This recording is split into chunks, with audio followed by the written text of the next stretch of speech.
Alléluia, Alléluia, Beyeshua Meshichenu. Alléluia, Alléluia, Beyeshua Adonenu. Alléluia, Alléluia, Beyeshua Meshichenu. Alléluia, Alléluia, Beyeshua Adonenu. Eliyahu Hanavi, Eliyahu Hatishbi, Eliyahu Agiladi, Mashiach ben David, Mashiach ben David. Alléluia, Alléluia, Yeshua Meshichenu. Alléluia, Alléluia, Yeshua Adonenu. Amen. Alors nous voici à Yerushalayim. Aujourd'hui nous sommes le jeudi déjà, 22 avril. Voilà. Mars. Oh là là, oui, pardon. J'ai pris une petite avance sur les poissons d'avril. Bon, mais bon, écoutez, vous m'en voyez pas. Et puis, nous avons notre étude biblique. Alors ce soir, ça ne va pas être vraiment une étude biblique, mais, enfin, vous allez voir, on va essayer de parler de choses quand même extrêmement importantes. J'ai reçu d'un frère de Suisse, de notre assemblée en Suisse, un document d'une certaine Bernarda Fernandez, ça va faire plaisir à Rivka, hein, c'est une espagnole. 2 expériences vécues dans l'au-delà avec Yeshua Mashiach. Bon, alors, vous savez très bien, comme moi, que nous sommes ouverts à entendre les témoignages de gens qui ont vécu quelque chose d'exceptionnel dans l'au-delà avec le Seigneur, parce que ça existe. Moi-même, j'ai vécu aussi une expédition au ciel, si j'ose dire, hein, vous le savez très bien, j'en ai témoigné, mais nous devons aussi, alors c'est édité par Parole de Vie, je pense que c'est une bonne référence, Parole de Vie, nous devons, comment est-ce que nous devons considérer ces choses? Eh bien, nous les considérons lorsque le témoin, n'est-ce pas, ajoute dans son témoignage des références à la parole de Dieu, à la Bible, qui le rendent absolument crédible. Aucune prophétie, aucune vision, aucune parole de Dieu ne peut être acceptée comme venant de Dieu si elle n'est pas en accord avec la parole de Dieu. Donc c'est un critère biblique. Donc il faut tout examiner en rapport avec la parole de Dieu, y compris les expériences spirituelles. Si quelqu'un vous dit « j'ai été au ciel, j'ai vu Jésus, il avait une couronne rouge sur la tête et des ongles verts », bien vous savez très bien que ce n'est pas biblique. Parce que Jésus n'est pas décrit comme tel dans la parole de Dieu. D'accord? Bon, et même lorsqu'il est bien décrit, il faut quand même tout scruter à la loupe pour vérifier, parce que vous savez, vous pouvez avoir 98% de vrai et 2% de faux. Et là, vous savez que ça ne vient pas de Dieu. Les Juifs, ici, en Israël, reçoivent aussi toutes ces choses, n'est-ce pas, avec des critères qui disent, voilà, même si 99% est apparemment de Dieu, s'il reste 1% qui n'est pas en accord avec, dans leur cas, le Tanakh, c'est pas de Dieu. Et ils ont raison. Ils ont raison parce que le diable est rusé et il peut prendre un costume extrêmement cachère en apparence pour apporter du poison en réalité. Donc voilà, c'est un thème biblique qu'on connaît. Hein. Les loups ravisseurs sont déguisés en agneaux. Ils ne viennent pas avec une cape noire et puis des cornes rouges pour montrer qui ils sont. Non, là, le diable n'est pas habillé comme ça. Et bon, c'est bien. Donc, ok, le message d'aujourd'hui est un message particulier. Et j'aimerais bien que vous puissiez prier pour moi pendant que je donne ce message, parce que c'est un message des temps de la fin, un message particulier. Je vous ai donné un message, je pense, c'est samedi dernier, sur Faust. Le personnage de Faust. Alors j'ai bien insister, donc je ne vais pas répéter ce que j'ai dit, je suppose que tout le monde a écouté ce message, et puis si vous n'avez pas écouté, allez l'écouter s'il vous plaît. Donc j'ai surtout voulu illustrer non pas le faux historique qui a fait un pacte avec le diable pour obtenir toutes sortes d'avantages. Nous savons que cette pratique existe, et qu'elle existe de tout temps, donc des gens qui font carrément un pacte ouvert avec Satan pour obtenir, n'est-ce pas, toutes sortes d'avantages, de plaisirs. C'est très connu, c'est une évidence. Je ne vais pas citer d'exemples, mais il y a des artistes eux-mêmes qui l'ont avoué. Je vous ai parlé d'une chanteuse qui était très célèbre, n'est-ce pas, en France, avant-guerre et après-guerre, avec une voix dramatique à souhait.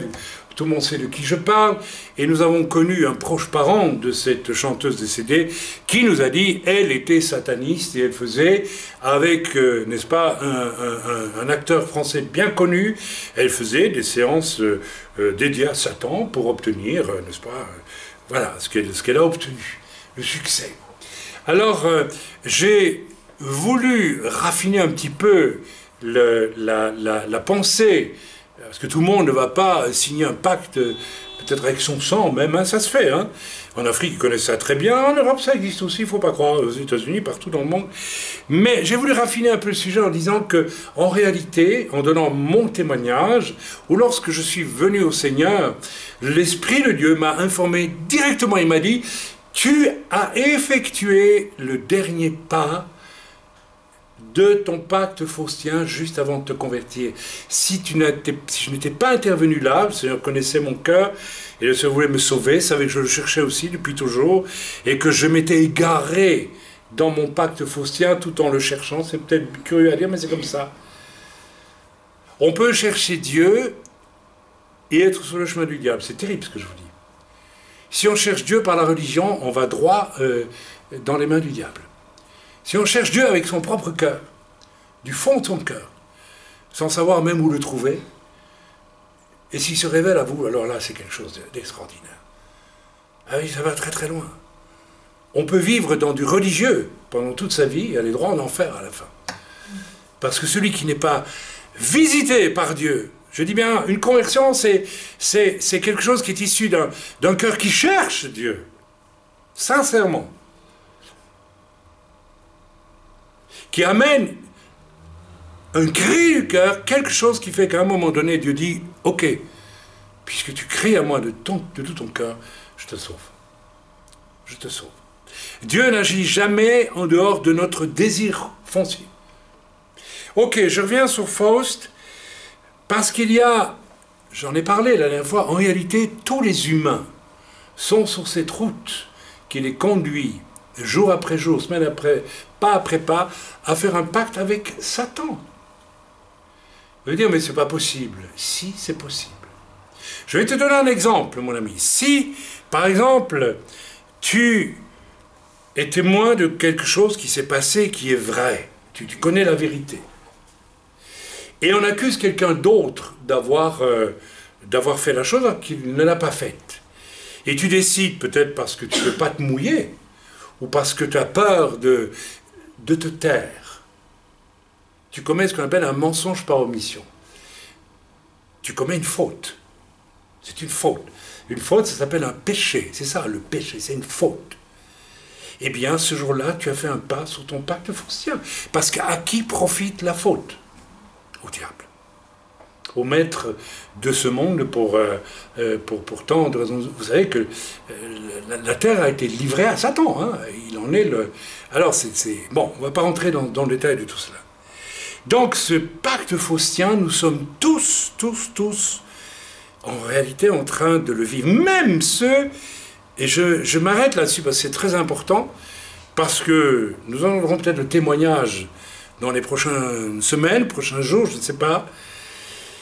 Alors, je vais commencer par parler d'un pasteur qui était très connu en Suisse, s'appelait Maurice Rey, qui avait fait des études de théologie, qui avait suivi une formation pour être pasteur, qui avait été établi pasteur dans un rituel de l'église réformée, donc protestante, tout à fait classique, tout à fait respectable, entre guillemets.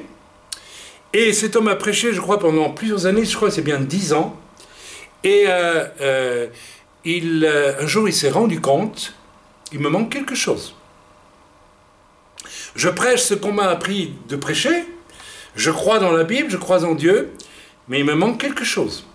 Et il est descendu dans une détresse profonde, j'imagine, je ne sais pas, je n'ai pas eu le détail de son témoignage, et un jour il a réalisé, quoi, moi le pasteur, je ne suis pas sauvé. Je suis un fonctionnaire religieux, je ne suis pas sauvé. J'ai grandi dans une famille protestante, j'ai eu, avec beaucoup de fierté, je suis allé à l'école biblique, j'ai fait ceci, j'ai été établi pasteur, mais je ne suis pas sauvé. Et il a eu ce moment extraordinaire dans sa vie où il a décidé de dire à Dieu, mais je ne suis pas sauvé. J'ai toutes les apparences, moi qui prêche, et je suis perdu. Alors il a accepté le Seigneur, il a cherché Dieu de tout son cœur et Dieu s'est révélé à lui et il a été sauvé. Il n'était plus un religieux, il est devenu, alors avec la connaissance qu'il avait emmagasinée bien sûr, cela l'a aidé, mais en plus, il est un homme sauvé. Et on voit la différence entre un homme sauvé et un homme pas sauvé. J'ai rencontré beaucoup de religieux et à un moment donné, très vite, vous voyez, ils sont éteints. Il y a une non-vie. La religion conduit à la non-vie. Vous pouvez voir, et c'est un piège du diable, c'est un leurre de Satan pour les gens qui sont concernés et pour les gens dont ils dépendent. C'est tragique, c'est dramatique. Mais quelqu'un qui a vraiment fait une rencontre avec Dieu, ça se voit aussi. Ça se sent tout de suite.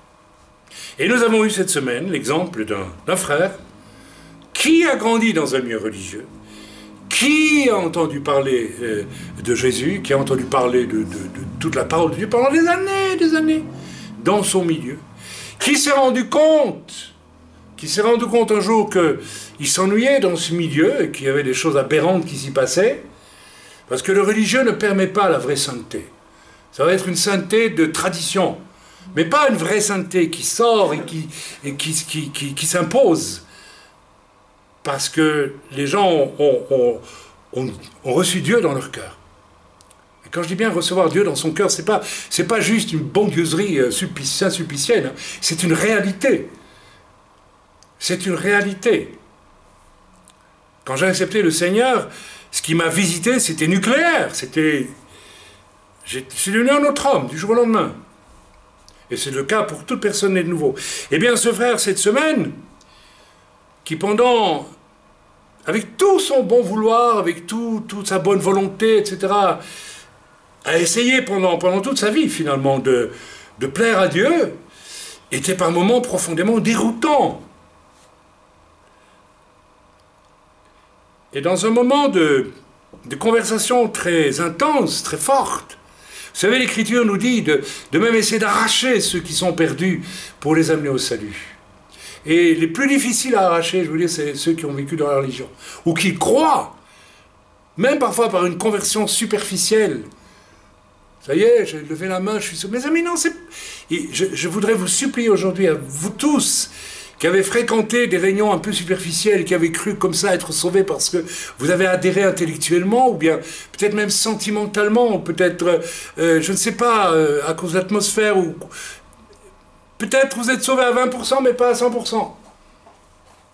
Il y a des espèces de conversions ainsi qui sont approximatives, mais une véritable conversion, elle est un bouleversement total de la personne. Ça doit vous atteindre d'une façon complète. Vous devez savoir que Dieu visite jusqu'au très fond de votre être et va y vouloir faire son ménage à lui. Ça, c'est le signe d'une vraie conversion. L'orgueil ne peut plus être présent dans une vie de chrétien qui est vraiment converti. C'est impossible. Or, on le voit, l'orgueil. On le voit.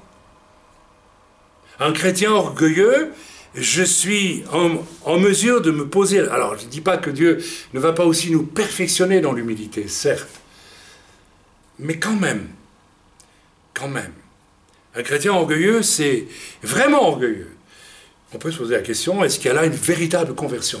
À mon avis, c'est impossible. C'est impossible. C'est l'antithèse de ce qui s'est passé à la croix pour Yeshua, à qui il a fallu... Mais attendez, c'est plus que de l'humilité qu'il lui a fallu. une obéissance absolue, un des moments les plus effroyables de l'histoire de l'humanité. Il était homme aussi. Bien, alors, le message de samedi dernier parlait de du fait, en réalité, marcher dans la vie, de toute façon, c'est poser toutes sortes d'actes qui, en fait, relèvent d'un contrat faustien avec le diable. Même si vous n'avez signé aucun contrat, chaque faute, chaque péché, chaque transgression que vous posez, en fait, vous rapproche d'un but qui est quoi? Ben, la fin de votre vie, et où les comptes se font. Soit vous appartiendrez à Dieu pour l'éternité, soit vous appartiendrez à Satan pour l'éternité. Ça vaut quand même la peine de se positionner, de réfléchir, et de prier, d'être certain aussi. Alors, si vous êtes vraiment sauvé, vous en êtes certain aussi. C'est une certitude. Pas une certitude intellectuelle, une certitude totale, profonde. Alors, c'est à chacun de... Alors, on peut vendre son âme progressivement à Satan, par exemple pour la gloire. On peut vendre son âme pour la gloire. C'est pas compliqué.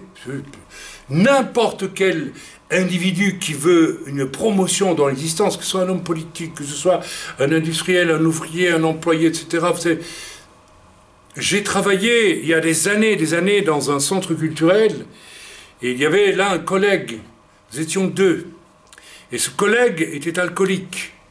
Sa femme l'avait abandonné et il s'était mis à boire. Et lorsqu'on m'a engagé, j'ai découvert qu'il était alcoolique. Il était avant moi dans le poste, mais très rapidement, je n'étais pas alcoolique. Je priais, tu t'en souviens, tous les jours, avant de partir, 2 heures avant de partir à mon travail, chez moi. Quand j'arrivais à mon travail, qui était un endroit abominable, quand je dis abominable, c'était un endroit où on faisait du culturel, figurez-vous, mais sous les ordres d'un homme politique éminemment corrompu, diabolique pour ne pas dire autre chose, et dans un milieu d'individus complètement corrompus. On faisait semblant de travailler, enfin je ne vais pas rentrer dans les détails, mais c'était évident, où la seule préoccupation était d'abord d'en faire le moins possible, tout en donnant l'impression d'en faire beaucoup, et de s'assurer de garder bien sa place, sans faire son boulot, sans se donner à son travail, et si possible de démolir les autres pour avoir la promotion quand il... Vous voyez ce que je... Mais mes amis, ces gens-là faisaient des pactes à chaque instant avec Satan. C'est ça, Faust. C'est toutes ces choses que l'on fait pour se promouvoir soi et tant pis pour les autres, n'est-ce pas? Alors je me souviens, ce collègue qui buvait... Moi, je suis arrivé dans ce secteur et j'avais une expérience dans le domaine culturel, puisque j'avais été un artiste avant ma conversion. Et donc, je priais aussi. Alors, du coup, je débloquais des dossiers énormes qui étaient bloqués parfois depuis des années. Je ne vais pas donner de détails. Et j'avais, oui, un succès. C'est comme ça parce que Dieu m'aidait, n'est-ce pas? Je ne cherchais pas le succès. Simplement, Dieu me le donnait. Dieu me le donnait. Et à un moment donné, bien sûr, mon collègue qui lui buvait et ne produisait que peu de choses, au final, le pauvre, n'est-ce pas, a commencé à s'inquiéter. Et un autre collègue d'un autre service est venu me trouver un jour, en privé, pour vous montrer à quel point les gens sont mauvais, sont terrifiants. L'homme est mauvais, vous savez. Et il m'a dit, écoute, je t'encourage, continue. Le patron m'a dit que si ça continue comme ça, il va virer ton collègue et puis tu vas prendre la place parce que tu es vraiment formidable. Ça veut dire un salaire plus important, une promotion. Et puis après ça, j'aurais peut-être pu aller, je ne sais pas, au centre culturel belge à Paris, que sais-je, ou bien à la communauté française de Belgique. Comme on dit, où on gère les affaires culturelles. J'y suis allé une fois ou deux à des rencontres et j'ai découvert des gens que j'avais connus à peu près presque clochards, mais qui avaient adhéré au parti un tel, et un peu qu'on a retrouvé comme des experts de choses qui ne compterait absolument pas. Oui. Alors, j'ai parlé à mon collègue et je me souviens lui avoir dit, écoute, je t'en prie, fais un effort. Voilà ce qu'un tel vient de me dire. Moi, je ne veux pas que tu perdes ta place et je préfère te faire un effort, ressaisis-toi, essaye de... Puis je parlais du Seigneur aussi, mais bon, c'était bouché, c'est fermé. Alors évidemment, au lieu de me remercier et au lieu de réagir, il était trouvé le patron, il a commencé à mentir sur mon compte en disant que je ne travaillais pas aussi bien que je le faisais croire, etc. En fait, alors que mon patron suivait très bien les choses. Alors, bon, le temps a passé, et finalement, j'ai quitté cet emploi parce que je témoignais du Seigneur, donc je rentre pas dans les détails, on m'a proprement viré parce que je parlais du Seigneur. J'ai envoyé une Bible à un ministre franc-maçon qui dirigeait tout ça dans sa circonscription, enfin je ne donnerai pas de détails, et ok, donc j'ai été viré à cause de ma foi. Formidable.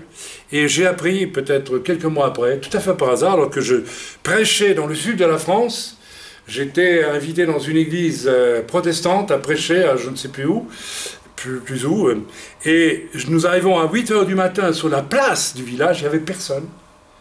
Il y avait une cabine téléphonique et j'entends quelqu'un qui parle très fortement dans la cabine avec un accent que je connaissais très bien. C'est un accent belge de la ville de Liège. Je dis, mais je connais cette voix. Je m'approche de la cabine téléphonique et qu'est-ce que je vois? Le bonhomme qui était venu me dire, tu sais, le patron t'as la bonne, il va virer ton collègue, il va te prendre la place. Et je dis, qu'est-ce que tu fais là? Il me dit, ah ben, et toi? Je dis, moi je suis pasteur, je prêche, tu sais. Hein. Alors il m'a dit, tu sais ce qui est arrivé à notre collègue? Il s'est suicidé. Donc vous voyez, donc cet homme, ne serait-ce que par le fait qu'il est allé mentir au patron. Alors bien sûr, les bonnes gens vont dire, mais on ne va pas en enfer pour ça. Si, on va en enfer pour ça. Si. C'était probablement le dernier pas dans son pacte à lui avec le diable. Et il en avait fait trop, et Dieu, à un moment dit, Dieu dit, bon, ben c'est fini. Je sais que c'est dur, je sais que c'est... mais c'est la vérité. Il revient à l'homme de mourir une seule fois, après quoi il vient au jugement, dit l'Écriture. Je crois qu'il est temps qu'on annonce quand même ces choses. Plus personne ne parle de l'enfer aujourd'hui. L'enfer est une réalité. La Bible en parle. La Bible en parle. C'est l'endroit où Dieu va t'oublier. Si Dieu t'oublie, déjà ça. Ok. Alors je viens de vivre une expérience qui m'a bouleversé. Non pas parce que... non pas pour des raisons personnelles et privées, bien que quelque part ça me... mais parce que ça représente de profondeur du mal. Je viens d'être mis en position, en situation, de découvrir la profondeur du mal, de la corruption, dans le péché sexuel et dans le péché diabolique d'occultisme, d'une personne, d'un artiste, je n'en dirai pas plus, et j'ai découvert, au travers de tout cela, c'est une personne qui a eu une réussite, que l'on aime ou que l'on n'aime pas ceux qui produisent, et il m'est arrivé de voir certaines choses, je dis tiens, c'est pas mal du tout, dans d'autres domaines je n'aime pas, c'est un artiste du monde européen, on va dire, voilà, comme ça. Mais alors quand on découvre la profondeur du mal auquel on s'adonne pour recevoir finalement des avantages du diable, parce que cela vient du diable, mes amis,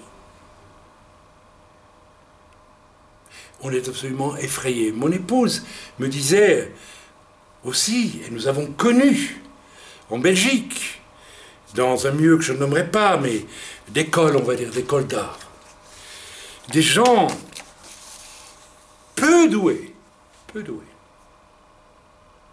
Mais vous savez, si on vend sa nudité comme il le faut, entre certains draps, alors là, évidemment, on vous donne des avantages. Vous dire, mais ça, c'est pas... Vous seriez étonné de voir. Et ce qui est très intéressant, c'est de voir que vient alors comme une espèce de petit talent. Il y a comme un petit talent. Et le diable est très intelligent.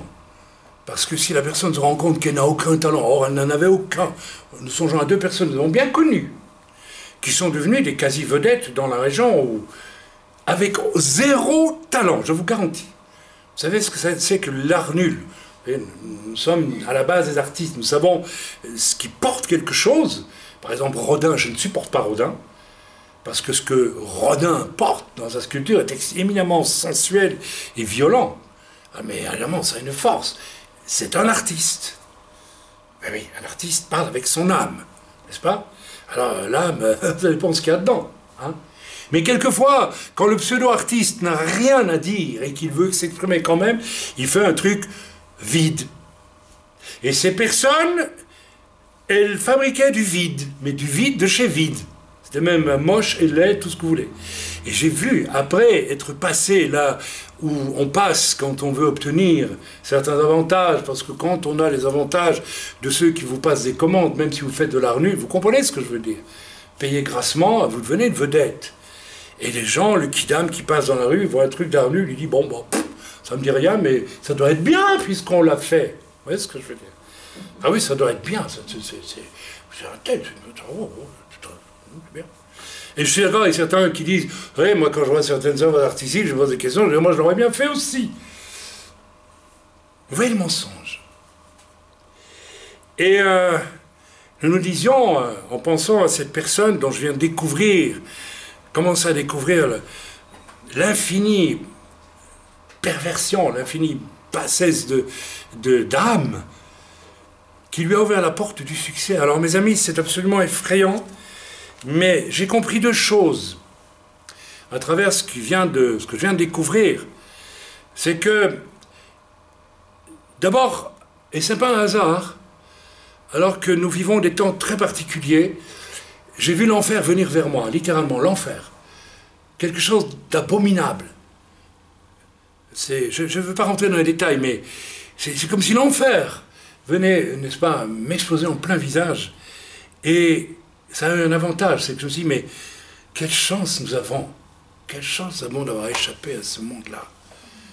J'ai été un artiste moi-même. J'avoue que je n'avoue rien du tout. Je déclare que je n'ai jamais sombré dans une telle cloaque de ce que j'ai appris et découvert. J'ai eu ma part de péché, pas de problème. Mais les cloaques pareilles, non, quand même pas. Mais j'étais pécheur. Et aux yeux de Dieu, vous savez, un péché est cloaque comme le pire des péchés. Donc ne faisons pas d'échelle de valeur. J'ai découvert ensuite une deuxième chose, l'inouïe comédie de la réussite mondaine lorsqu'on découvre les coulisses. Parce que j'ai suivi une émission avec cette personne et on apparaît comme une personnalité étonnante, surprenante, quelqu'un qui en a dans le crâne, vous voyez ce que je veux dire, Et puis au bout du compte, on se dit, mais c'est un bricoleur, c'est une bricoleuse, tout le monde peut le faire. Et on sent qu'il y a quelque chose qui tient pas la route, même si c'est éblouissant, on a pas, enfin, un certain éblouissement. Et quand vous découvrez ce qu'il y a derrière, vous vous dites, mais voilà ce que le diable donne aux gens, à condition de. Vous savez, dans ma carrière d'acteur, on m'a proposé ce genre de choses. Je me rappelle d'une comédienne bien connue qui m'a dit, voilà, si tu me donnes certains avantages qu'on donne normalement à son épouse, tu sais, moi je fais ta carrière. Mais j'ai dit non, je ne peux pas faire ça. Je ne suis pas capable de ça, ça ne m'intéresse pas. C'est dégueulasse, je le dis comme je le pense, je ne peux pas. Alors on m'a dit, c'est dommage pour toi. Après on se demande pourquoi des gens de grande valeur, mes amis, parce que nous avons connu des artistes de grande valeur, sont écrasés, oubliés, et des nuls, sont portés au pinacle. Il suffit de savoir se déshabiller au bon moment, moralement ou autrement. Je n'exagère pas. Regardez ce qu'on nous propose comme vedette. Eh bien, vous cherchez un peu, vous trouverez très vite ce qu'il y a derrière. Évidemment, ils ne vous le diront pas. Ils ne vont pas vous dire, ma vie a été un marchandage effroyable avec mon corps, mon âme, hein, pour obtenir le succès. On dit, vous avez vu mon succès, voilà.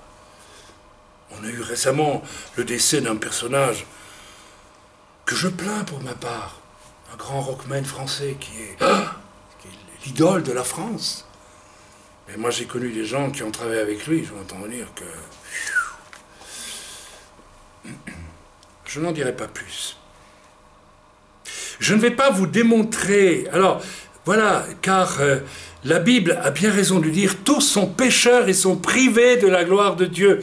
Car en quoi y aurait-il un rapport entre les ténèbres, les souillures et la perversité de nos vies et Dieu? Il n'y en a aucun. Quand je considère aujourd'hui, avec le peu de sainteté, enfin la grande sainteté, c'est pas moi qui suis extraordinairement saint, Dieu dans ma vie est saint. Et le regard que donne cette sainteté, que je considère cette personne que je viens de découvrir par des circonstances dont j'ai découvert l'intimité, la réalité.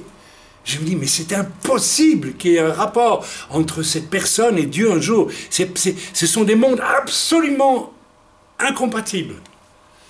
Pourtant, ces personnes parlent de Dieu, vous savez. Moi, elle parle de Dieu. Elle parle de Dieu. C'est-à-dire qu'elle va chercher dans la Bible des bribes de choses comme ça, elle les rapporte à sa petite religion à elle, cette personne, mêlée d'occultisme, de débauche et de tout ce que vous voulez, de débauche déguisée, bien sûr, exprimée avec délicatesse. Je ne vais pas vous démontrer ici l'existence de Dieu, mais je vais simplement vous dire une chose. Ce matin, je me suis réveillé, ma femme me connaît, nous dormons avec la fenêtre ouverte, et depuis des années maintenant, il y a deux tourterelles qui nous tournent autour. Tantôt elles viennent sur le bord de la fenêtre de notre chambre, et le matin, quand nous sommes debout, elles nous attendent à ça de la vitre coulissante, sur la barrière de notre balcon. Un jour, elles sont entrées chez nous, elles ont voulu nicher à l'intérieur de l'appartement. Vous me direz, mais ça, c'est des oiseaux. Mes amis, il y a longtemps que nous avons compris qu'il s'agissait d'autre chose. Et ce matin, en me réveillant, j'écoutais les oiseaux qui chantaient. Oh, il écoute les oiseaux chanter, c'est un simple, c'est un... Oh, d'accord, je suis simple. Mais moi, il y a une chose que j'ai compris depuis longtemps. Comment j'ai compris, je ne sais pas. Mais qu'ils sont convoqués par Dieu chaque matin dans tout Jérusalem. Et ils sont derrière chez nous. Et ils récitent une symphonie que Dieu a préparée d'avance. Seuls les brutes ne peuvent pas avoir accès à ça. Mais moi j'entends. Ils ont un programme. Et ils, les uns après les autres, tel type d'oiseau, puis tel type d'oiseau, et puis ensemble, c'est une symphonie de l'esprit, mes amis. Les oiseaux sont soumis à Dieu et ils chantent comme Dieu leur dit de chanter. On dit, il est fou ce gars. Oui, je suis fou, d'accord. Mais ma folie, je la maîtrise et je sais de quoi je parle. L'agencement des chants de ces oiseaux, alors il faut savoir écouter, est une symphonie de Dieu. C'est pas n'importe quel chant d'oiseau. Et moi, je me régale depuis des années, tous les matins. Et vous savez, je vais vous paraître complètement malade et fou, mais qu'importe, mais ça va, je suis en bonne santé. Hein. Je vérifie, jour après jour, semaine après semaine, mois après mois, année après année, l'état spirituel qui est le mien. Parce que plus j'entends bien la symphonie, plus je la comprends, plus je sais que Dieu m'a sanctifié. C'est incroyable hein, ce que je vous raconte. Mon rapport à la création est soit celui d'une brute, je ne vois que de la matière, plus j'y vois de l'esprit, plus ça veut dire que l'esprit est en moi. Ma femme le sait, Rivka le sait, j'aime les fleurs. Alors c'est pas les petites fleurs qu'on cueille. Oh ma jolie maman, voici. Non. Les fleurs, mes amis. On peut voir une fleur comme ça. Oh, elle est belle la fleur, puis on passe. Moi je peux pas. Quand je me pleure, je m'arrête. Je peux m'arrêter des heures. Parce qu'elle me parle. Elle me parle par sa forme. Elle me parle de Dieu.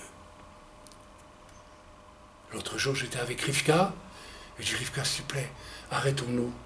Je vais aller voir les fleurs au Garden Center. Et on s'est arrêté, je me promène parmi les fleurs. Et j'entends une symphonie, j'entends la symphonie.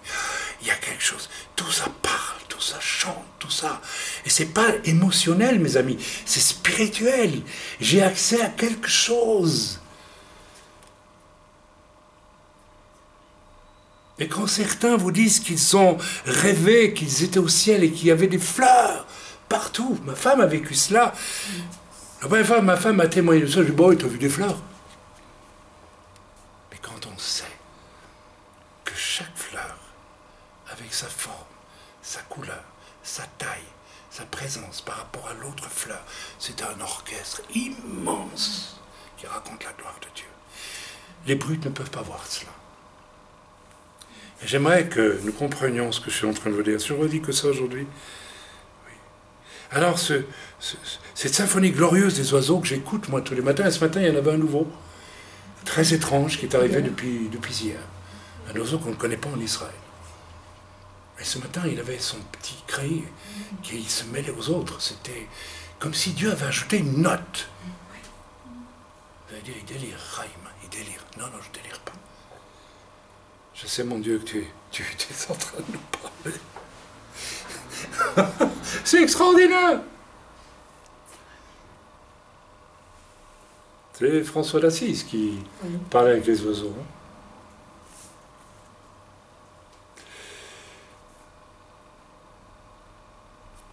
Ok, qu'est-ce que je disais? Oui, les fleurs, c'est la même chose. N'est-ce pas? Il y a des partitions inouïes à déchiffrer. Moi, je commence seulement un tout petit peu à les déchiffrer. Avec les chants d'oiseaux et les formes, les couleurs, les arbres. Vous avez déjà su regarder un arbre. Je n'ai pas dit embrasser l'arbre et saisir les forces et toutes ces bidules. Non, non, ça, vous laissez tout. Mais regardez un arbre. Je me rappelle avoir passé dans ma jeunesse 2 mois presque seul dans une forêt. Ça a été un des plus beaux moments de ma vie. Vous savez, le chant du vent dans les arbres, le silence de la forêt, habité de la présence du Créateur. Alors attention, hein, je ne dis pas que Dieu est dans les arbres, je ne suis pas animiste, hein, mais vous comprenez ce que je veux dire. C'est tellement important.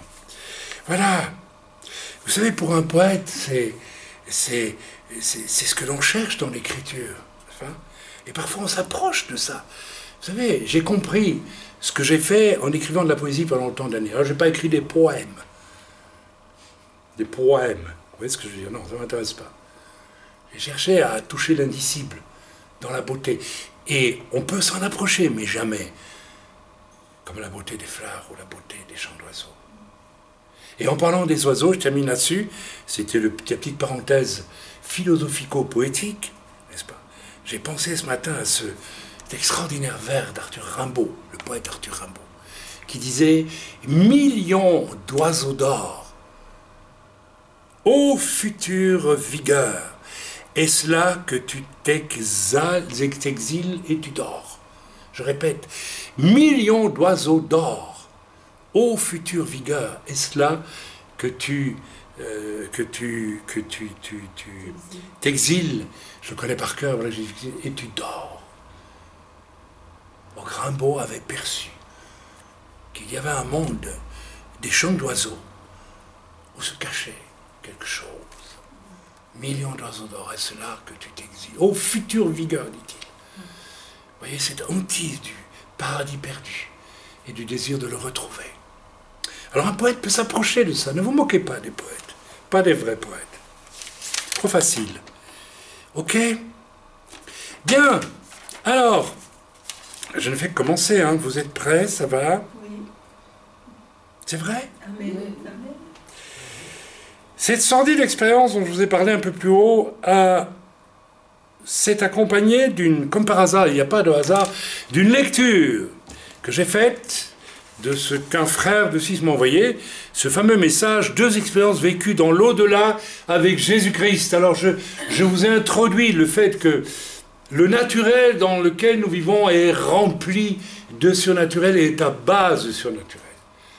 Quelqu'un a dit le miracle, c'est pas nécessairement que quelqu'un soit guéri d'un cancer. Le simple fait de votre existence est un miracle.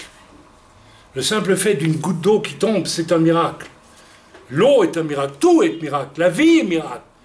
C'est extraordinaire quand on se rend compte de ça. Quand on est des brutes et qu'on ne voit plus que la matière, on se rend compte de plus rien du tout.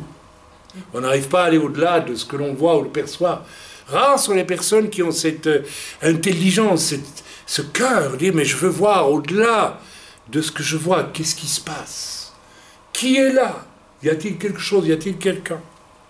Alors je vais vous lire des extraits de ce message, je ne vais pas vous lire tout, mais je le placerai en exergue, ou bien plutôt en dessous du message qui va aller sur YouTube, et je vous demanderai de cliquer et de le lire après le message que je vais donner.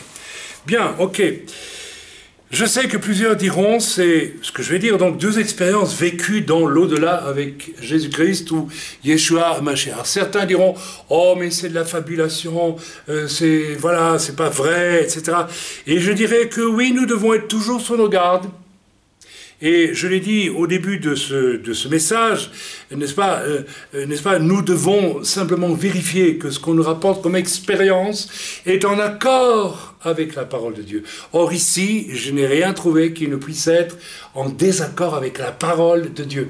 Alors je mets un bémol tout de suite parce que je devine que directement des gens vont me faire des emails. La personne situe l'enlèvement de l'Église avant la tribulation et je sais qu'il y a diversité d'opinions sur tout cela. Il y en a qui le situent au milieu, il y en a qui le situent à la fin, et moi je pourrais même vous dire qu'on peut le situer à la fin du millénium, pourquoi pas, si on veut bien. Mais nous n'allons pas, mais en tout cas il est question d'un enlèvement. Donc c'est biblique.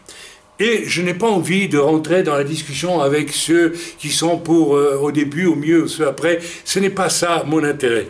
Et nous verrons bien ce que le Seigneur fera le moment voulu. C'est en attendant, je suis sur la terre, je vis sur la terre, et j'essaye de faire ce que j'aille faire. Amen. Paul lui-même a vécu une expérience du même type, puisqu'il a été enlevé à quel ciel? Troisième ciel, je pense. Ou 7e, non, le 3e ciel. Et là, il a eu une connaissance des choses spirituelles, des choses de Dieu exceptionnelles, dit-il. Ok, moi-même j'ai connu cette expérience, n'est-ce pas? Et je n'en ai pas souvent parlé, toujours pour une raison très simple, de laquelle j'ai parlé déjà il y a quelques semaines aussi, ou bien il y a l'avant-dernier message, la crainte de capter la gloire pour moi. Parce qu'on vivait une expérience comme celle-là, d'être enlevé au ciel et de voir le Seigneur, c'est sûr qu'il y a la tentation de dire hey, « vous avez vu les gars, j'ai fait un truc, moi, que tout le monde n'a pas vécu ». Alors c'est pour ça qu'il faut éviter. L'apôtre Paul, va parler de cette expérience en parlant « je connais un homme qui a vécu cette expérience ». Tout le monde comprend, c'est lui. Mais il veut mettre une réserve pour éviter qu'on ne lui attribue une espèce de gloire ayant vécu cela. Et c'est une bonne chose. Mais le témoignage que vous lirez met en valeur des choses bibliques de A à Z, et dès lors, accordons-lui du crédit. D'accord? Voilà, alors, on met de côté la question de l'enlèvement qui fait débat. Le critère est toujours non l'émotion. Attention aux chrétiens superficiels qui, lisant une chose, se laissent emporter par l'émotion et disent « Ah oui, c'est beau, vous savez, le diable fait aussi beaucoup de choses qui ont l'air belles, et puis derrière, c'est de la pourriture. » Donc, on ne se laisse pas emporter par les émotions.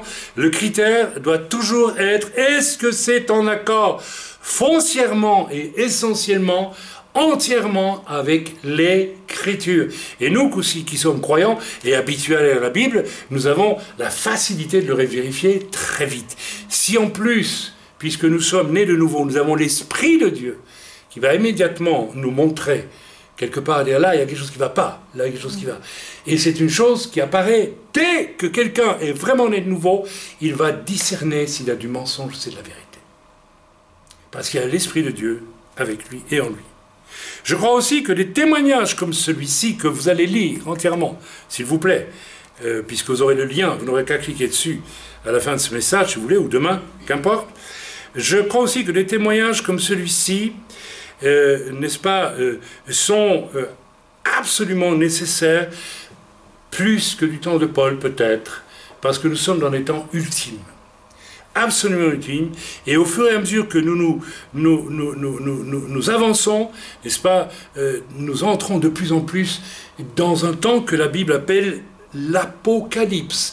Alors, il faut enlever au mot Apocalypse cette connotation un petit peu gothique de la chose effrayante et terrifiante.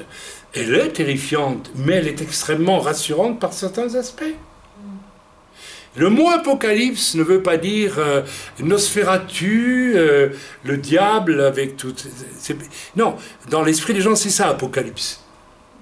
Non, ça veut dire, en grec, n'est-ce pas, révélation. Révélation de quoi? Eh bien, le diable qui se cache, va être en quelque sorte obligé par Dieu de se révéler tel qu'il est dans toutes les profondeurs de sa noirceur.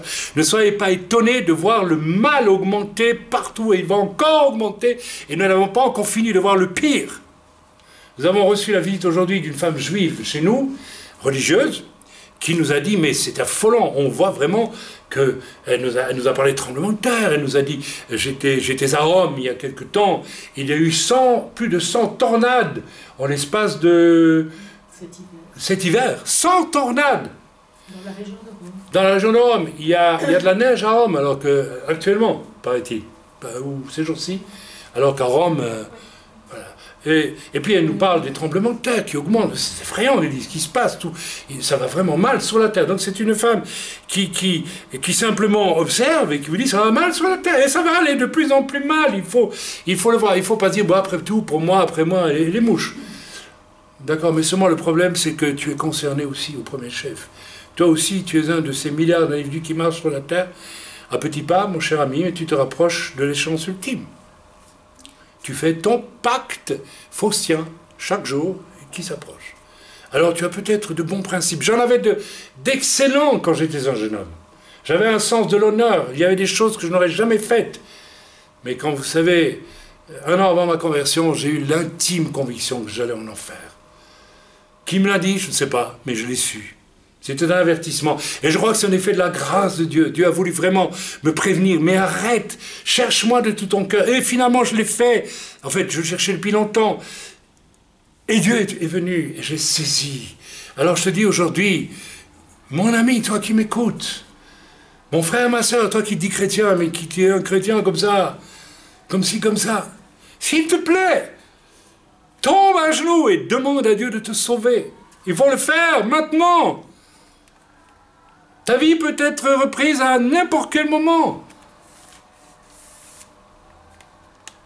La femme qui est venue nous visiter cet après-midi nous a dit, voilà, mon mari et moi, nous avons travaillé toute notre vie. Nos enfants sont mariés, etc. Et quand ils ont été mariés, nous avons dit, enfin, on va vivre un peu pour nous. Il est mort 1 mois après ou 2 mois après. Arrêt cardiaque fini. Et elle dit, je me retrouve seul. C'est comme un enfer pour moi. Déjà sur la terre. Je crois aussi que des témoignages comme celui-ci, je l'ai dit, doivent absolument nous être donnés de plus en plus pour prévenir vraiment l'humanité entière qu'elle a à vraiment se préparer parce que, n'est-ce pas, nous sommes dans des temps de révélation. Amen. Ok, l'amour de Dieu proclamant la vérité, n'est-ce pas, va se révéler toujours plus aussi dans ces temps de révélation que l'on dit l'Apocalypse. Le diable va se manifester de plus en plus et Dieu va chercher d'autant plus encore à sauver les âmes. C'est la bonne nouvelle que j'ai. Mais s'il vous plaît, il faut se décider, il faut choisir. Quel est celui qui ne se rend pas compte que l'humanité descend dans un gouffre de partout? On pourrait citer 1000 exemples. Songeons à ce passage d'Apocalypse que je vais vous lire. Dans Apocalypse au chapitre 14, c'est cela, verset 6, si je ne dis pas de bêtises. Voilà, c'est quand même un passage absolument inouï, n'est-ce pas? Alors ceci se passe en plein Apocalypse. Donc là où nous sommes entrés, nous entrons dans l'Apocalypse. Nous sommes entrés dans l'Apocalypse. Nous sommes entrés dans ce temps de révélation. Là, nous avons quelque chose d'extraordinaire. Je vis un autre ange qui volait au milieu du ciel. Il avait un évangile éternel, l'évangile du salut, en Yeshua Mashiach, pour l'annoncer aux habitants de la terre, à toute nation, à toute tribu, à toute langue et à tout peuple. Il disait d'une voix forte, craignez Dieu et donnez-lui gloire, car l'heure de son jugement est venue, et adorez celui qui a fait le ciel, la terre, la mer et les sources d'eau. Donc Dieu, en plein Apocalypse, va faire qu'un ange va voler au milieu du ciel, va voler dans les cieux, et il va avoir une proclamation de l'évangile, il va prêcher l'évangile du salut. Celui que je prêche, mais il le fera beaucoup mieux que moi, avec des moyens surnaturels exceptionnels, extraordinaires, avec une voix autrement peut-être plus sainte que la mienne encore. Il va le faire de manière à ce que toute nation, toute tribu, toute langue, tout peuple entendent. Si vous ne voyez pas la trace de l'amour de Dieu, alors que le diable est descendu sur la terre pour détruire le plus possible, n'est-ce pas, la création. Ne cherchez pas ailleurs tout ce qui se passe. Tout ce qui se passe, vous savez, on a beau faire des rencontres concernant le climat et autres, de toute façon, on sait très bien que ça ne servira à rien. Comment voulez-vous que les gens qui avancent tous les jours vers un pacte faustien qui va les lier à Satan à la fin, y compris nos politiques, hein,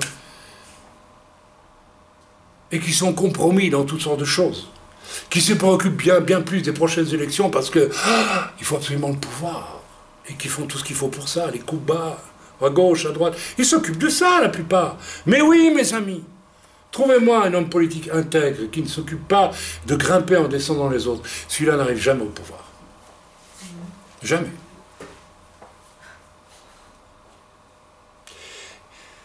Alors on va lire cet extrait, ce n'est qu'un extrait, c'est pas tout le... Ok? Alors mes amis, je voudrais vraiment vous exhorter, parce que il n'est pas dit que l'Apocalypse est un simple défilé d'horreur, ça va être terrifiant. Oui, lisez l'Apocalypse, vous verrez que ça va être terrifiant. Et ce n'est pas à prendre au second degré, au troisième degré, c'est réel. Il y a une profondeur de la parole de Dieu avec des choses exceptionnelles qu'on peut y trouver, etc. Mais il y a aussi un premier degré qu'il faut bien admettre comme étant le premier degré. Et rien de péjoratif à ce qui est du premier degré. Alors il y a toujours les esprits très... Moi aussi, à une époque, quand j'étais jeune chrétien, peut-être par orgueil, j'ai cherché les subtilités, vous voyez. Et puis j'ai compris que je perdais mon temps. S'il y a subtilité, Dieu te la révélera s'il le veut. Et quand j'ai abandonné cette recherche orgueilleuse, quelque part, eh bien Dieu a commencé à me parler. J'ai dit, et maintenant, comme un enfant, je lis la Bible, et puis les choses viennent vers moi et me surprennent. Mais je ne cherche pas à trouver des perles extraordinaires qui vont faire que lorsque je vais prêcher, tout le monde va dire, oh, Raïm, qu'est-ce qu'il a trouvé là? Ce qui m'importe, ce n'est pas ça du tout. Amen.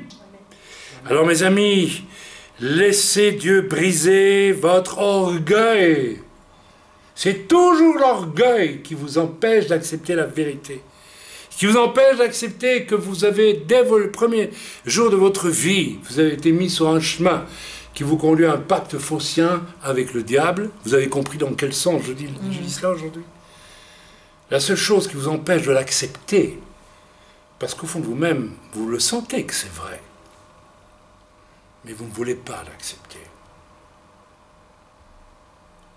C'est votre orgueil. Votre orgueil. L'orgueil, c'est la psychologie du diable. Celui qui ne peut pas se repentir parce qu'il est orgueilleux, c'est le diable. Judas ne pouvait pas se repentir parce que l'orgueil contrôlait à 100% son âme et son cœur. Des gens auront entendu la parole de Dieu, auront compris que c'était vrai, et auront refusé d'adhérer tout simplement parce que l'orgueil les contrôle. C'est leur choix.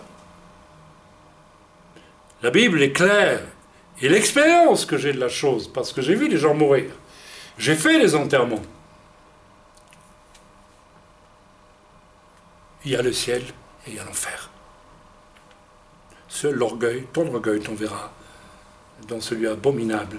Et vous savez, lorsque je considère la personne dont je viens de découvrir par des circonstances le caractère abominable, pervers, diabolique, malsain, je me dis, passer mon éternité avec un personnage comme ça en enfer, ah non, non, je vais être sûr d'aller au ciel.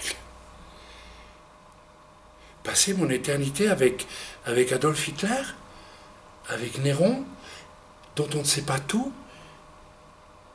Mais vous savez, dans l'enfer, notre vraie nature démoniaque va être exprimée. Nous allons côtoyer ceux qui, comme nous, Jésus parle d'un ver qui va les atteindre et qui ne s'éteint point. Et de la même façon au ciel, notre vraie nature sauvée va s'épanouir de façon extraordinaire. Et nous rencontrerons des gens qui tous s'épanouissent dans la gloire de Dieu, dans la sainteté, dans la beauté des choses de Dieu. Oh, je me réjouis d'arriver au ciel pour recevoir tout le mystère des chants d'oiseaux. J'ai toujours eu ce désir bizarre, un peu naïvement, j'ai toujours dit à Dieu, au ciel, je voudrais être chef d'orchestre. Maintenant je comprends.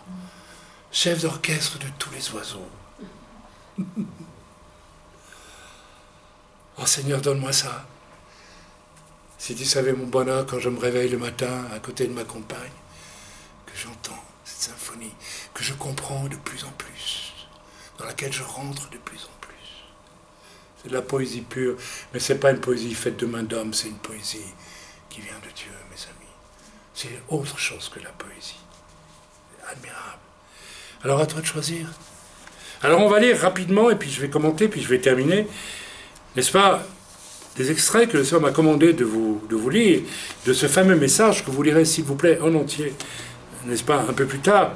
Je vous lis donc page 8, U8, parce que nous avons un accent belge, paraît-il, on dit 8, et en français on dit U8, c'est ça, U8, donc page U8, pour parler bien français. Parce que nous sommes belges, nous avons un accent un peu germanique, c'est 8.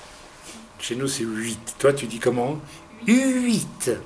Je n'arrive pas à dire le U français. Bon, ben voilà. Page 8. Que ce soit avec l'accent belge ou l'accent français, qu'importe. Le Seigneur me dit, fais bien attention à ce que je vais te montrer. Je vis. Alors, elle dit maintenant, dans sa vision, elle est allée au ciel, elle est allée en enfer. Je vis des chrétiens faibles et languissants. Le Seigneur reprit la parole et me posa cette question. Crois-tu que je peux enlever cette Église, le peuple de Dieu, dans l'état où elle se trouve?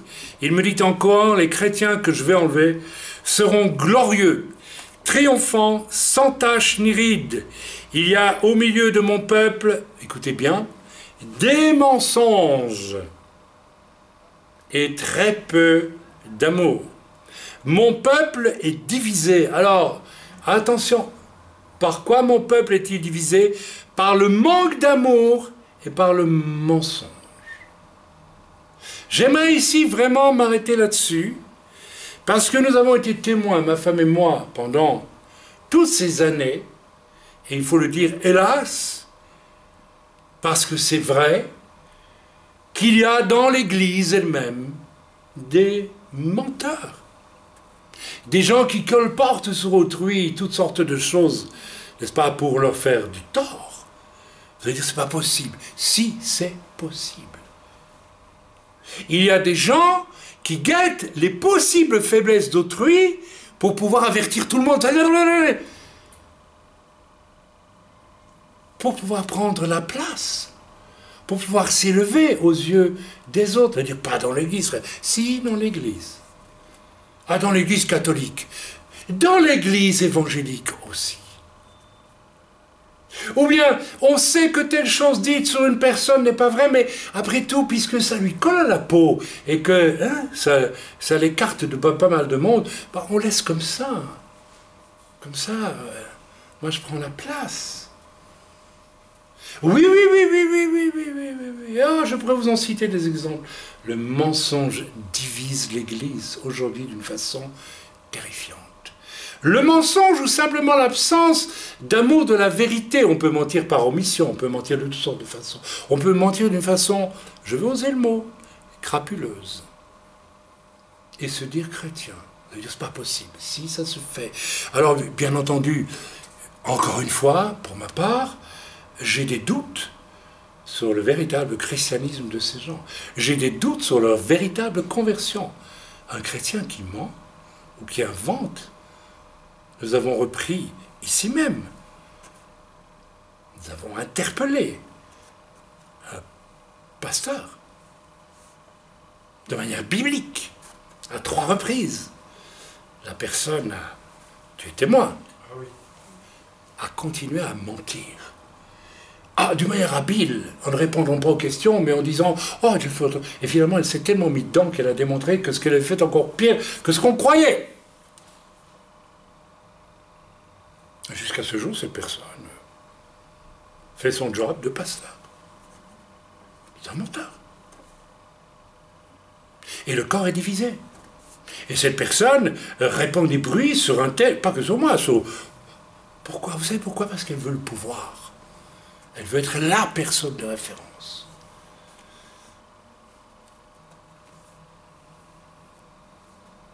On croit, du verbe croire, ce que vous raconte sur autrui quelqu'un sans même douter de ce qui nous est dit. Ça aussi, c'est extrêmement grave. Alors que l'Écriture nous dit que l'amour ne soupçonne pas le mal. Ça veut dire quoi l'amour ne soupçonne pas le mal? Si on me raconte du mal sur quelqu'un, qu'est-ce qu'il y a dans mon cœur? D'abord, quelle est la première réaction? Je ne veux pas croire ça. Je n'ai même pas envie de le connaître. Ça me dérange. Si bien sûr tu insistes et tu m'apportes des preuves évidentes, alors je devrais le croire. Parlant de cette personne païenne dont j'ai parlé au début de ce message, on m'a apporté des évidences. Et j'étais obligé d'admettre que... Voilà, c'est une évidence.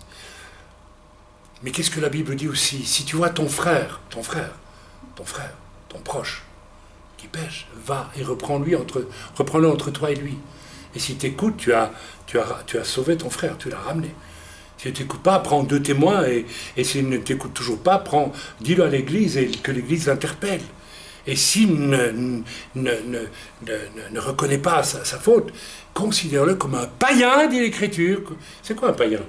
Un païen, ça va au ciel? Non, ça va en enfer. Il serait temps de réfléchir, hein?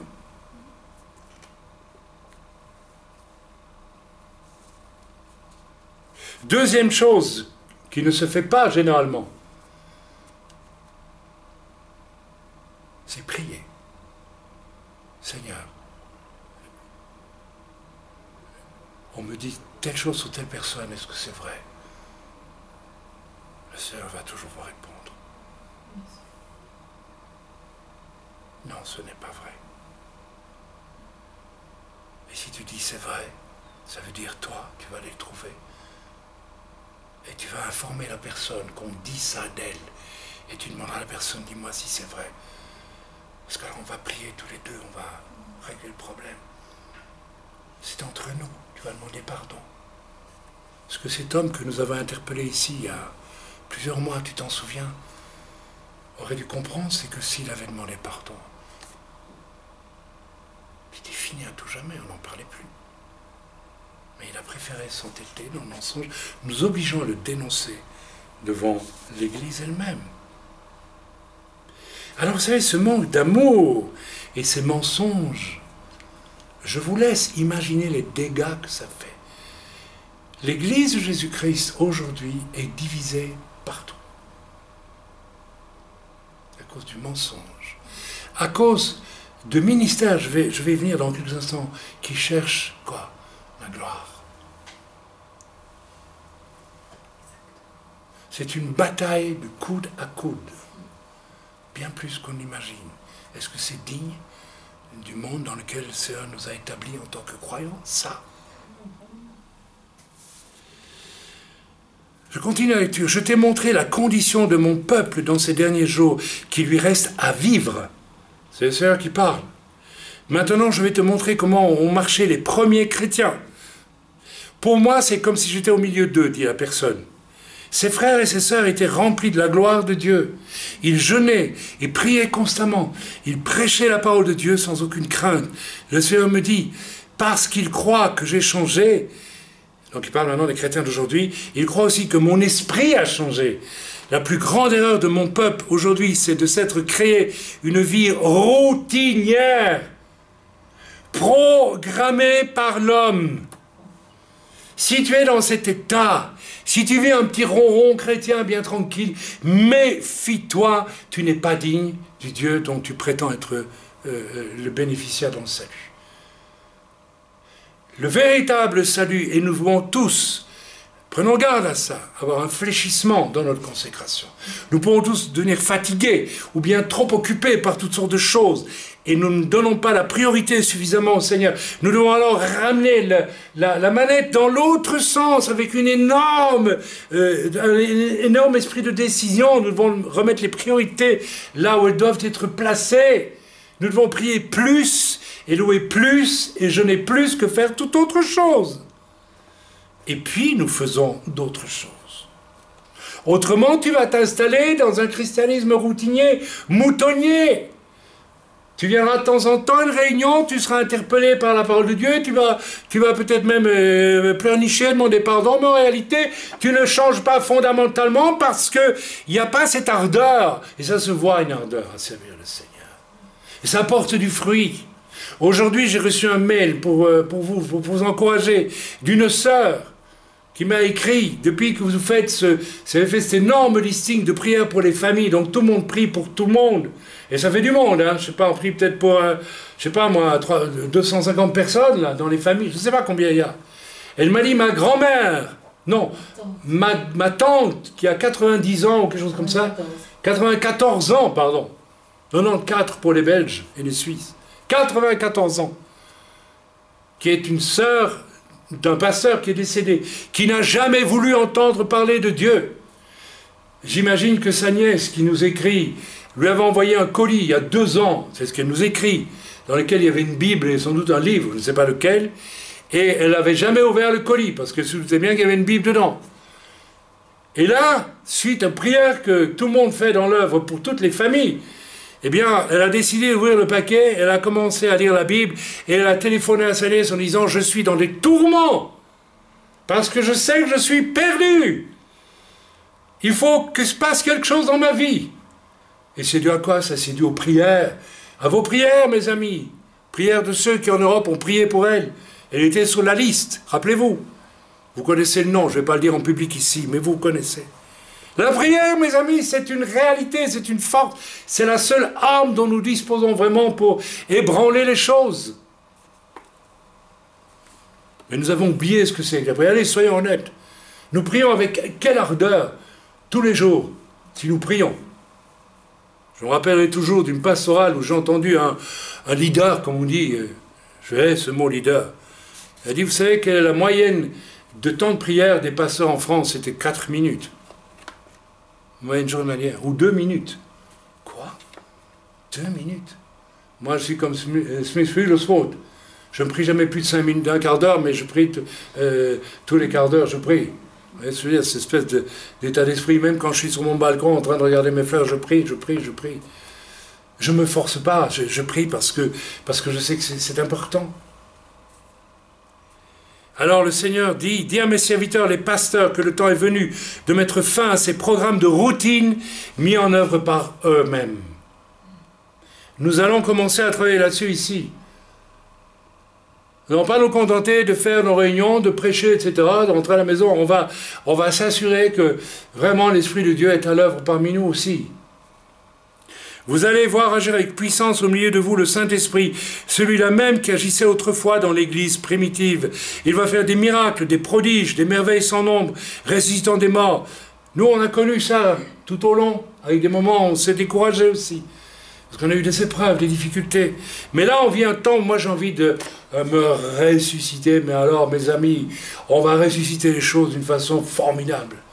Amen. Il faut que tous ceux qui ne sont pas convertis vraiment se convertissent. Il faut que, n'est-ce pas, les choses bougent.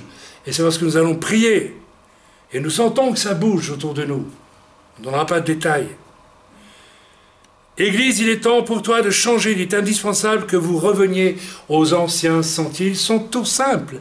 Louez le Seigneur de tout votre cœur. Quelquefois, j'entends les chrétiens louer le Seigneur. Ils pensent à quoi? Ils ne pensent pas à Dieu. Ça se sent tout de suite.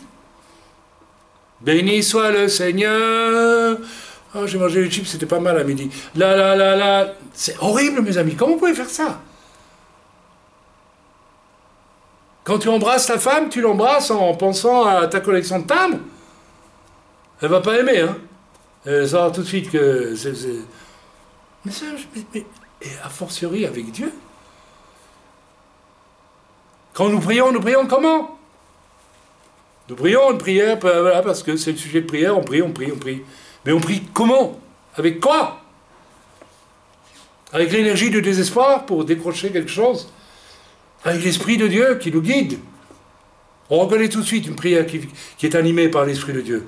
L'Esprit de Dieu fait bouger les choses dans la prière. Il vous envoie là. Vous... La plupart, beaucoup de gens prient parce que voilà, il faut une prière toute faite. Voilà, on prie, voilà. On ne sait même pas pourquoi on a prié en fait. Mes amis, il faut vous réveiller, il faut nous réveiller. Vous avez oublié la louange, dit aussi le Seigneur, qui m'est due, en négligeant ainsi la prière, en ne vous souvenant pas que j'habite au milieu de la louange de mon peuple. L'Écriture nous dit que Dieu habite au milieu de la louange de mon peuple.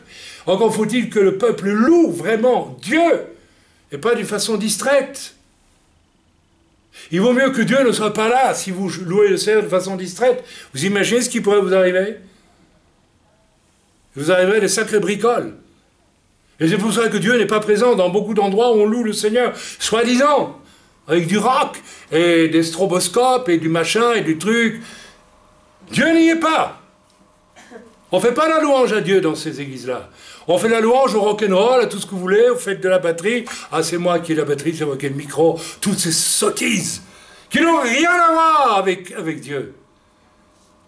C'est pour ça que chez nous, on chante a cappella. Et c'est pas encore toujours parfait, loin de là. Souvent, j'entends dans l'esprit, comme j'entends les chants d'oiseaux, j'entends la partition, j'entends aussi qu'il n'y a pas Dieu dans le cœur de certaines personnes. C'est terrifiant, mes amis. Nous devons rompre avec ça une fois pour toutes, nous convertir et faire les choses de tout notre cœur. De tout notre cœur. Jusqu'au dernier souffle de notre existence. Nous devons louer Dieu, prier de tout notre cœur. Ou alors nous ne sommes pas nés de nouveau, nous ne sommes pas chrétiens. Nous ne sommes pas juifs messianiques, qu'importe, juifs messianiques ou chrétiens. Nous sommes des pâles imitations de chrétiens. Nous sommes peut-être même des hypocrites. Le Seigneur reprit la parole, pardon, et je continue. Vous devez commencer par la louange et donner gloire à celui qui vit pour l'éternité et à celui qui libère, à celui qui guérit. Vous savez, j'ai reçu ça, je pense, après la réunion de l'autre jour. C'est venu comme une confirmation. Réveillez-vous, aufstehen, debout les gars. Celui qui libère à celui qui guérit. Vous savez, pourquoi Dieu fait les miracles? Quand il est présent et qu'il y a de l'adoration, Dieu fait des miracles. Et Dieu sauve. Vous voulez voir des gens sauvés autour de nous? Vous voulez, on va voir ici. Commençons par louer le Seigneur de tout notre cœur. Et un jour, les gens seront attirés. Vous savez, j'ai vécu ça au Cameroun. Le réveil de macaques. Rentrant à 2 h du matin de la forêt profonde où j'avais amené un sorcier au Seigneur et où des gens avaient toute la journée écouté la parole de Dieu et puis j'avais pu prier pour une file énorme de personnes. Je suis rentré à minuit, pendant 2 heures à marcher dans la forêt avec des sorciers qui gambadaient partout dans la forêt en criant, en hurlant, hein, en parenthèse. Et je suis arrivé, n'est-ce pas, à Macaque et l'église était allumée alors que j'étais fatigué, ruisselant de sueur et plein de poussière rouge de la terre d'Afrique. On avait marché de la poussière. Eh bien, le pasteur m'a dit, il faut que tu ailles dans l'église. Pourquoi? Parce que depuis que tu as prêché là, depuis qu'il y a un réveil qui a commencé, il y a un parfum qui s'échappe de l'église. Et les gens du village viennent voir dans l'église ce qui se passe. Ils sentent qu'il y a quelque chose de spécial. Et ils venaient pour se convertir, mes amis. Il n'y avait pas eu besoin de prêcher. Ils entraient dans l'église. Je suis entré dans cette église. Je n'ai rien prêché. J'ai ouvert ma Bible. Le Seigneur m'a dit, tu parles sur Ésaïe. Je ne sais plus quel chapitre, le prophète Ésaïe. J'ai commencé, j'étais dans un état d'épuisement total. Mais j'étais jeune à l'époque. Alors ça allait. Et alors, pendant que je prêchais, j'ai commencé. Les gens se levaient dans la salle. Et j'ai voulu demander pourquoi vous levez. Puis j'ai compris, ils veulent se convertir. Ils étaient convaincus par l'Esprit Saint. Et ils se convertissaient sur place, sans même qu'on fasse un appel, rien du tout. Mais comment on priait à l'époque? Comment on louait le Seigneur dans notre petite assemblée de refuge en France? Comment on priait des heures, on louait le Seigneur et on priait. On va retrouver ça. Hein. Si vous n'êtes pas prêt à ça, il faut aller dans une autre église. Voilà. Mes enfants, il est temps de jeûner et d'invoquer Dieu. Vous êtes dans le monde, mais vous n'appartenez pas à ce monde. Le Seigneur reprit la parole et dit, l'homme s'oppose, le diable s'oppose, mais qu'il le veuille ou non, le temps des bénédictions et du grand réveil va venir pour mon peuple dans ces derniers jours à vivre sur la terre. Mon Esprit Saint va tout prendre sous son contrôle. Il va manifester tout ce qui est caché et tout ce qui est honteux parmi mon peuple. Amen. Ok?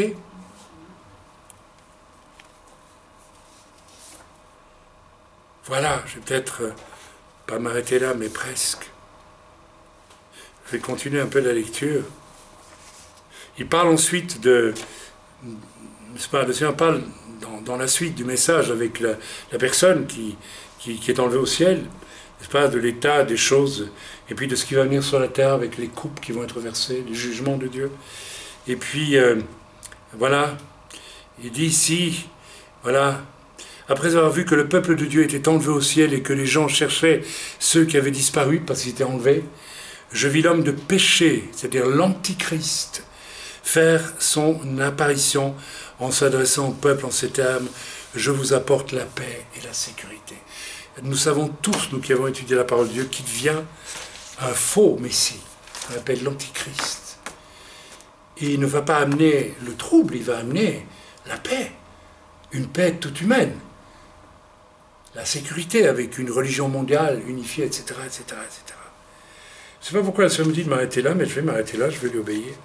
Pourtant, j'avais encore des choses à vous dire, mais voilà, à moins que je reprenne peut-être mon message un peu plus haut. Qu'est-ce qui vous en semble? On peut s'arrêter là. Mes amis, je vous invite vraiment à lire tout ce message chez vous.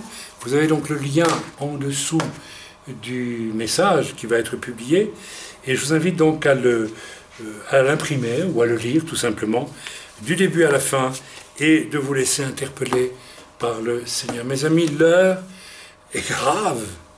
Nous sommes arrivés à un moment où à tout moment l'Église peut être enlevée, et je m'adresse ici aux chrétiens. Est-ce que tu es certain que tu en fais vraiment partie? Je ne parle pas de ce que tu crois être l'Église. Je parle de l'appartenance intérieure absolue, complète, parfaite. Je vous avoue franchement que ces jours derniers, ces semaines dernières, ces derniers mois, je me suis analysé, j'ai voulu m'analyser. Vous savez, c'est comme l'orgueil. Il n'y a rien de pire que de dire « je suis humble ». Il vaut mieux se dire « il y a certainement encore en moi pas mal d'orgueil ». Et ça, c'est peut-être le début de l'humilité. C'est le début de l'humilité. Et pour l'assurance du salut, il vaut mieux avoir l'intelligence sans panique, ni sans raisonnement inutile, mais de se dire, Seigneur, est-ce que je suis bien sauvé? Et je me place devant toi et je te laisse sonder mon cœur. Alors Dieu m'a répondu, puisque à l'occasion de l'opération de mon épouse, nous étions certains, elle comme moi, que si elle décédait, nous l'acceptions dans la paix la plus totale. C'était déjà la preuve qu'elle était sauvée. On n'a pas une paix pareille autrement. Et moi-même, j'avais une paix absolue.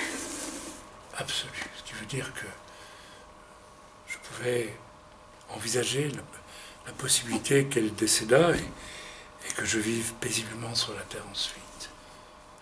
C'était la preuve que, oui, je suis sauvé et que je connais la place où le Seigneur me conduira après ma mort ou bien au moment de l'enlèvement de l'Église. Mais je vous invite à réfléchir, vous, surtout les chrétiens. Beaucoup de chrétiens, vous n'êtes pas sauvés. Où votre salut a été comme avorté, vous savez, pas bien. Vous l'avez bloqué quelque part. Vous y avez opposé les choses de vos choix. C'est dangereux. Et vous avez fait en sorte que finalement bien d'autres choses ont pris la priorité dans votre existence en vous disant mais je suis sauvé quand même. Vous savez, à la limite, c'est un peu hypocrite. Hein. Vous dire je suis quand même sauvé, donc je peux faire tout ce que je veux. Quoi. C'est un peu hypocrite aussi. Non, c'est vrai. Mais vous savez, cette hypocrisie-là, on en est tous capables. Et moi, j'ai dû me reprendre plusieurs fois. Vous savez, je lis beaucoup les journaux, je m'intéresse à l'actualité. De moins en moins, parce que maintenant, les journaux, c'est nul. Mais un jour, Dieu m'a repris. Il m'a dit, mais dis donc, si tu lisais autant la Bible que tu lis tout ton journal, de la première lettre à la dernière, quand tu le lis, sauf le sport et le business, ça ne m'intéresse pas. Mais le reste, c'est vrai que c'est... Je dis, mais Seigneur, ben, je suis un sacré hypocrite quand je dis, Seigneur, moi, ma vie t'appartient. Il dit, ben oui, honte à moi. Mea culpa, maxima culpa. C'est pas catholique, hein, c'est du latin. Voilà, on peut le dire. Alors questionnons-nous, questionnez-vous, vous qui écoutez ce message et qui vous êtes chrétien. Est-ce que vraiment Dieu a la première place? La toute première. Et si Dieu a pris la première place dans ta vie, mon frère, ma soeur, les personnes qui ont accepté le Seigneur ces jours-ci, ma soeur Myriam, qui croyait être sauvée, qui a découvert qu'elle ne l'était pas, il va falloir que tu combattes pour que Dieu garde la première place.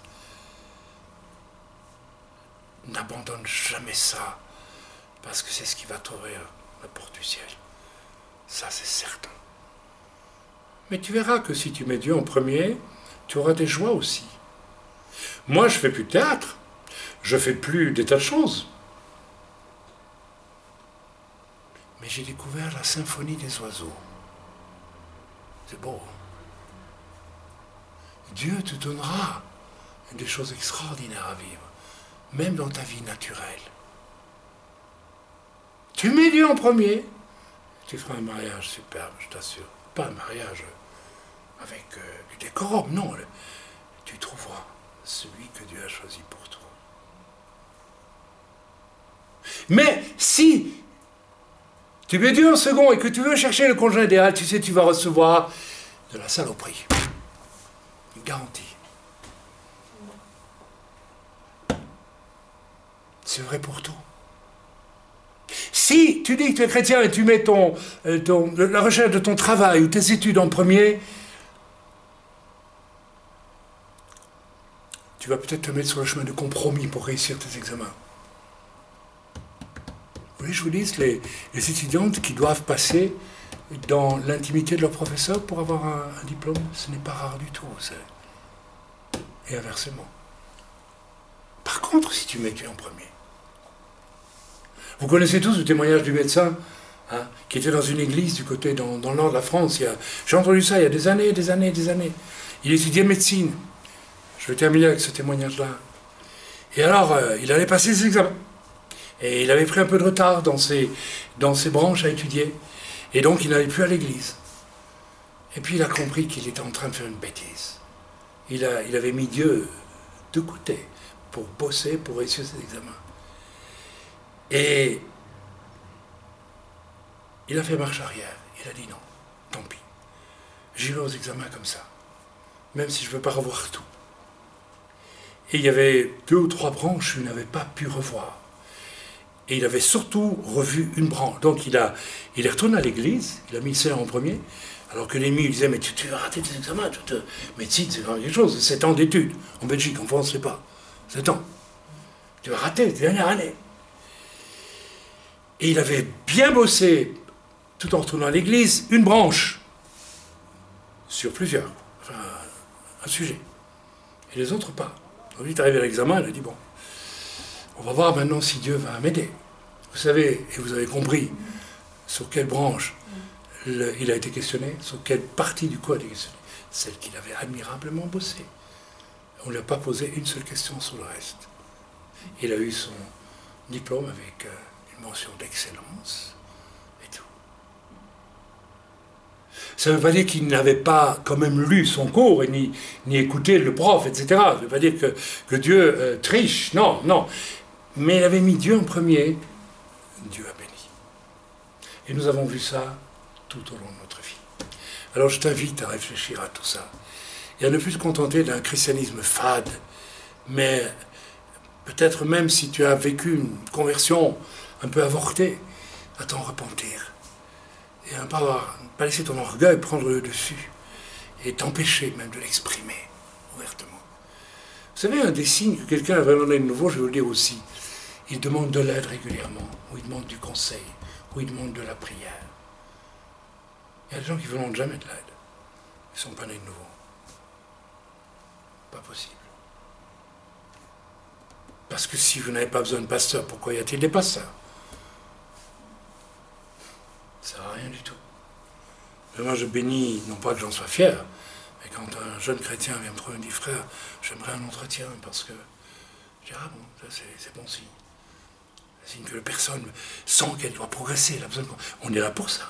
La Bible dit que Dieu a donné des apôtres, des prophètes, des docteurs, des pasteurs, des évangélistes, pour le perfectionnement des saints, pour les mener à la mesure de la stature parfaite de Christ. Voilà, je vous laisse avec ce message. Lisez aussi, en cliquant sur le lien, ce que vous allez y trouver, puis soyez bénis dans le nom du Seigneur. Je n'ai pas donné tout le message parce que j'ai ressenti qu'il fallait m'arrêter, donc je m'arrête et je regarde mes amis ici. Est-ce que j'ai raison? Je pense que oui. Ma femme, alors c'est qu'elle n'est pas ma femme, prie toujours pendant que je prêche. Donc voilà, je m'arrête là. Que Dieu soit béni, que Dieu soit loué, amen. Et puis, n'hésitez pas à écrire, hein, si vous le souhaitez. Et puis peut-être on peut prier maintenant. Peut-être que c'est le moment maintenant de prier. Alors, qui que tu sois, là où tu te trouves, peut-être c'est le moment de te mettre à genoux. Oui. Ah oui, se mettre à genoux, oui, bien sûr. Humblement. Ça se fait plus maintenant. Moi, j'étais jeune chrétien, on se mettait à genoux. Presque chaque fois qu'on priait Dieu. Mais toi qui écoutes ce message et qui te rends compte que tu es perdu, et entre parenthèses, la personne dont je vous ai parlé au début de ce message, je prie vraiment de tout mon cœur qu'elle vienne au salut. Parce que si elle doit descendre en enfer avec la perversion qui habite sa vie, c'est effroyable. Parce qu'elle sera mise en relation avec des gens aussi pervers qu'elle. Enfin, c'est horrible. L'enfer existe. C'est une réalité, mes amis. La Bible le décrit. On a beau vouloir ne pas y croire, ça existe quand même. Alors, si le jour est venu pour toi de dire « Seigneur, je t'accepte vraiment comme mon sauveur », mais il faut que ça vienne de ton cœur. Pas une simple prière parce qu'on t'invite à prier, mais ça vienne vraiment du fond de ton cœur. Alors mets-toi à genoux là où tu te trouves et dis-le au Seigneur, Seigneur, Seigneur, je t'en prie, sauve-moi. Et je veux vivre maintenant avec toi d'abord, avant toute chose. Le reste, c'est toi qui me le donneras en plus. Et tu me donneras à moi de la qualité, alors que tout ce que j'essaie de faire par moi-même n'est pas de qualité, n'est jamais vraiment de qualité. Alors prie avec moi là où tu te trouves, mais prie du fond de ton cœur. Si tu as cette disposition maintenant, alors tu peux répéter après moi, mais avec un cœur décidé, avec des cœurs sincères. Quelquefois on entend les prières, on sent que c'est pas arraché du fond du cœur, c'est pas là au fond du cœur. Alors, si c'est au fond du cœur, prie après moi. Prie avec moi. Père, répète après moi. Père, je reconnais que je suis pécheur, pécheresse. J'ai compris ce qu'est le péché aujourd'hui. Et face à ta sainteté, je ne peux qu'être rejeté par toi. Parce que tu es ce Dieu créateur magnifique qui a même organisé les oiseaux pour qu'ils chantent des symphonies écrites par toi. Et toute la création chante des symphonies écrites par toi. Seulement comme des brutes, nous ne les entendons pas. Nous n'en avons pas la perception. Seigneur, je voudrais accéder à cet univers de relation avec toi. Et pour ça, je veux accepter, j'accepte que Jésus est mort sur la croix pour m'ouvrir la porte qui me mène au salut. J'accepte le salut en Jésus-Christ, en Yeshua Mashiach. Que son sang me purifie de tout péché. Que son sang me purifie de tout ce qui me sépare de toi, Père, Hachem, mon Dieu. Je crois aussi que tu es ressuscité des morts, parce que la mort ne pouvait pas t'engloutir. Tu l'as vaincu, parce que la mort est une malédiction qui vient du péché. Et Seigneur, tu es assis à la droite du Père, et tu reviens bientôt. Je crois cela, et je l'accepte du fond du cœur. Si je dis ces choses, je crois que tu me sauves maintenant, et je veux en avoir la perception évidente dans tout mon être. Amen. Je demande à mon frère d'être éveillé et de venir arrêter